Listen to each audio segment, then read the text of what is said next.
ഇതിന്റെ തിരുവനന്തപുരം മെഡിക്കൽ കോളേജിലത്തെ അവസ്ഥയെക്കുറിച്ച് പറഞ്ഞപ്പോൾ ശങ്കരൻ വക്കീലിന്റെ കാലത്തെ ചരിത്രം പറഞ്ഞു.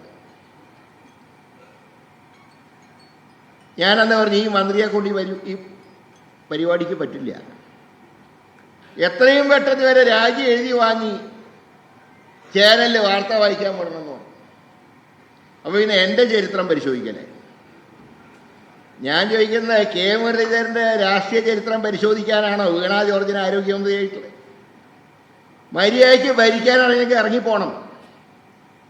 ഈ നമ്മൾ പറയും സമൂഹത്തിൽ രണ്ട് തരക്കാരുണ്ടെന്ന് പറയും. ആദ്യത്തെ വിഭാഗം എന്ന് പറയുന്നത് ഏത് കൈകാര്യം ചെയ്താലും സാമർത്ഥ്യം തെളിയിക്കുന്നവർ, നാടൻ ഭാഷയിൽ പറഞ്ഞാൽ തൊട്ടതൊക്കെ പൊന്നാക്കുന്നവർ. രണ്ടാമതൊരു കൂട്ടരുണ്ട്, തൊട്ടതൊക്കെ കുളമാക്കുന്നവർ. നമ്മുടെ ആരോഗ്യമന്ത്രി രണ്ടാമത്തെ വിഭാഗത്തിൽപ്പെട്ടവർ. അവരെവിടെയൊക്കെ പ്രവർത്തിച്ചിട്ടുണ്ട് അവിടെയൊക്കെ കൊളാക്കിയിട്ടുണ്ട്. അവർ വാർത്ത വായിച്ച ചാനലിന്റെ ഡെഡ് ബോഡി പോലും ഇപ്പൊ കേരളത്തിലില്ല. മാർക്സിസ്റ്റ് പാർട്ടിയിൽ വന്നതോടുകൂടെ ആ പാർട്ടിയുടെ കണ്ടകശനി ആരംഭിച്ചു. ആരോഗ്യവകുപ്പ് കൈകാര്യം ചെയ്തപ്പോൾ ആരോഗ്യവകുപ്പിനെ വെന്റിലേറ്ററാക്കി, ഇതിനെ അനാരോഗ്യ വകുപ്പാക്കി.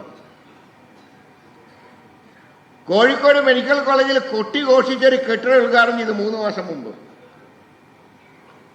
ആ കെട്ടിടം ഉദ്ഘാടനം കഴിഞ്ഞതിന്റെ 4-ാം ദിവസം തീ പിടിച്ചു.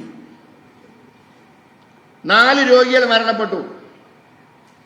ഈ മന്ത്രി വന്നിട്ട് പറയാണ്, 4 പേര് മരിച്ചത് മറ്റേ തീ പൊള്ളിയിട്ടല്ല, ഹൃദയം നിന്ന് പോയതുകൊണ്ടാണ് മരിച്ചത്.